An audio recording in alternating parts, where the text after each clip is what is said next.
গরুর মাংসটা কষানো হয়ে গিয়েছে। এখন আমি এখানে গরম পানি দিয়ে নিচ্ছি একটু ঝোলের জন্য। আমার বাসায় আবার গরুর মাংসতে আলু আর ঝোল না হলে খেতে সমস্যা হয়ে যায়, কেউ খেতে চায় না। এটা হয়ে গিয়েছে, এটাকে সম্পূর্ণ রান্না করাটা আজকে আপনাদের সাথে আমি শেয়ার করলাম না। সবাই তো কম বেশি এটা রান্না করতে জানেনি। এটা হয়ে গিয়েছে। এখন তো রোজার মাস চলছে, প্রতিদিন ভিডিও দেওয়া হয় না। একটু কাঁচামরিচ দিয়ে নিলাম।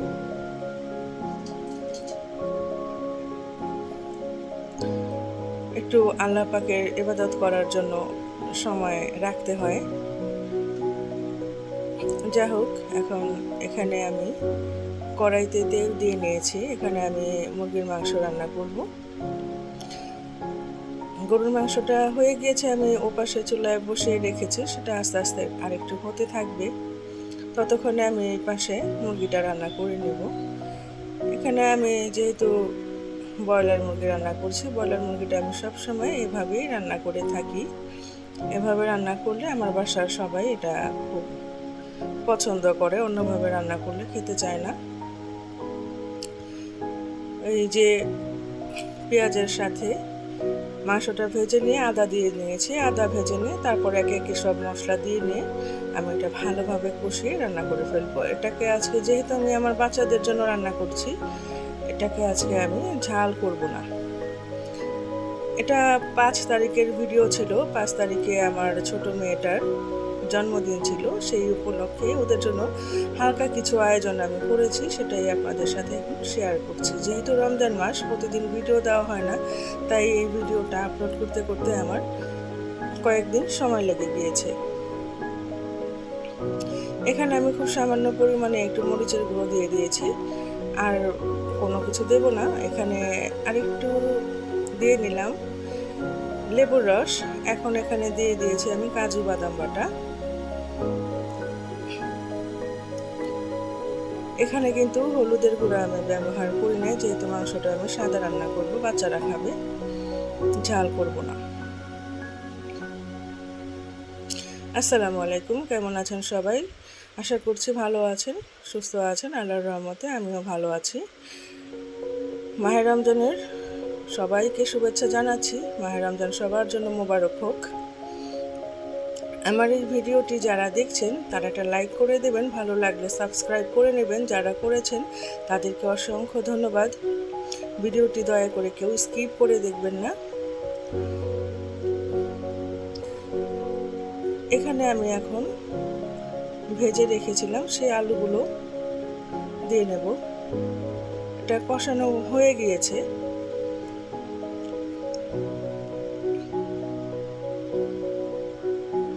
ঢেকে দিলাম।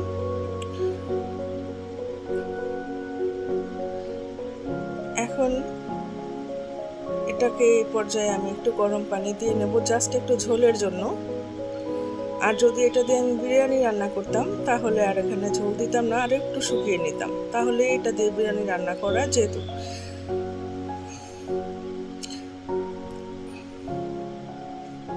এটা একটু ফুটে উঠলে আমার তরকারিটা রান্না করা হয়ে যাবে।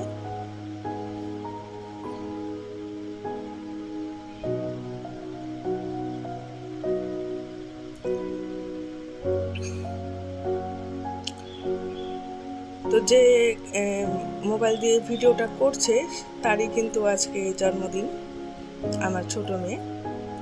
যেহেতু এখন রোজা চলছে, তেমন কোনো কিছু আমি ওর জন্য করতে পারি নাই। হালকা পাতলা একটু আয়োজন করে দিচ্ছে, একটু পোলাও রান্না করে দেবো, এই আর কি। ইফতারির শেষে ওরা একটু খাবে। ঘিয়ের মধ্যে আমি কাজু বাদাম ভেজে নিচ্ছি।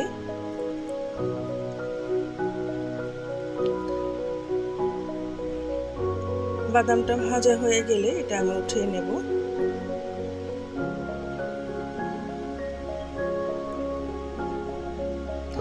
কাজু বাদাম ঘিয়ে ভেজে দেখবেন খুব সুন্দর একটা ফ্লেভার আসে। আমার ছেলেটা কাজু বাদাম ঘিয়ে ভেজে খেতে খুব পছন্দ করে, তবে এটা আমি ওর জন্য ভাবছি না, এটা আমি জর্দাতে দেব, একটু জর্দা রান্না করব।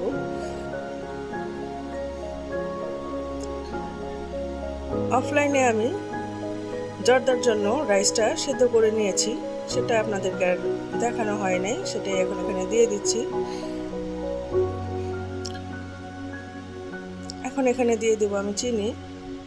এটা খুব সিম্পলভাবে আমি রান্না করব, খুব জটিল আকারে রান্না করব না, যেহেতু আমার হাতে সময় কম, আরও অনেক কিছু আমাকে করতে হবে। ছেলেটাকে একটু খাওয়াতে হবে, ওকে এখনও পর্যন্ত আমি দুপুরের খাবারই খাওয়াইনি, বাচ্চা মানুষ। কাজ করতে করতে কোনখান দিয়ে সময় চলে যাচ্ছে আমি বুঝতেও পারছি না। তার মধ্যে আমি নিজেও একটু অসুস্থ আছি, আপনারা সকলেই জানেন। কেন যেন এখনও আমি ঠিকভাবে সুস্থ হতে পারছি না, আপনারা আমার জন্য একটু দোয়া করবেন। এটা নেড়ে চেড়ে নিলাম, চিনিটা ভালোভাবে মিশিয়ে নিলাম। চিনি আমি এখানে খুব অল্প পরিমাণে ব্যবহার করেছি, কারণ খুব বেশি মিষ্টি হলে কিন্তু কোনো কিছু খাওয়া যায় না। হালকা হালকা মিষ্টি রেখেছি আমি এর মধ্যে। একটু কমলার খোসা কুচি করে দিয়ে দিয়েছি এর মধ্যে। যেহেতু এখন কমলার সিজন, কমলার সিজন না হলে আমি এখানে আনারস ব্যবহার করতাম। আনারসটা কিন্তু আমার খুব একটা ভালো লাগে না, কমলাটাই আমার ভালো লাগে, সেটার জন্য ভালোই হলো। এখন দিয়ে দিচ্ছি কিছু টুকরো করে রাখা কমলা। এরপরে আমি দিয়ে দেব কমলার রস করে রেখেছি সেটা। ভিডিওটি মনে হয় অনেক বড় হয়ে যাচ্ছে, জানি না কি হচ্ছে, আপনারা কষ্ট করে একটু দেখে নেবেন। ঢেকে দিচ্ছি, আর বড় করছি না। চলুন একদম ইফতারের ওখানে যাই। এই যে আমার ছেলে, ও বসে আছে এখানে, কিছু ইফতার দিয়েছি ওকে সাজিয়ে, ও এখন এগুলা খাবে। আমরা সবাই তাকিয়ে তাকিয়ে দেখব। এই যে দেখুন আমি জর্দাটা করেছি, কেমন হয়েছে বলবেন। তো ভিডিওটি মনে হয় যে আপনাদের খারাপ লাগবে না।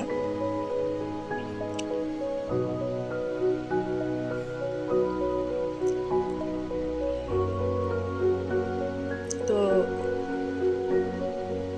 যার ছিল আজকে জন্মদিন, তার জন্য ছোট্ট একটা কেকের ব্যবস্থা আমি করেছি। সেটা মানে আপনাদের সামনে কেটে দেখাবো না, যেহেতু রোজার মাস, সেটা করাটা উচিত হবে না। কিন্তু মেয়েটাও তো ছোট, তার জন্য একটা ছোট্ট একটা কেক নিয়ে আসছি, যেন ওর মনটা খারাপ না হয়। আবার ওকে তো রোজার মর্তবাটাও বোঝাতে হবে যে রমজান মাসে এগুলো করাটা আসলে ঠিক না। একটু পোলাও রান্না করেছিলাম, সেটা আপনাদের সাথে শেয়ার করি নাই। এখন ছেলেটার জন্য একটু বেড়ে নিচ্ছি, ও খাবে বলেছে, তো সেটাই আপনাদেরকে একটু দেখাই যে এখানে পোলাওটাও আমি করেছিলাম, ওর জন্য একটু বাড়বো এখন।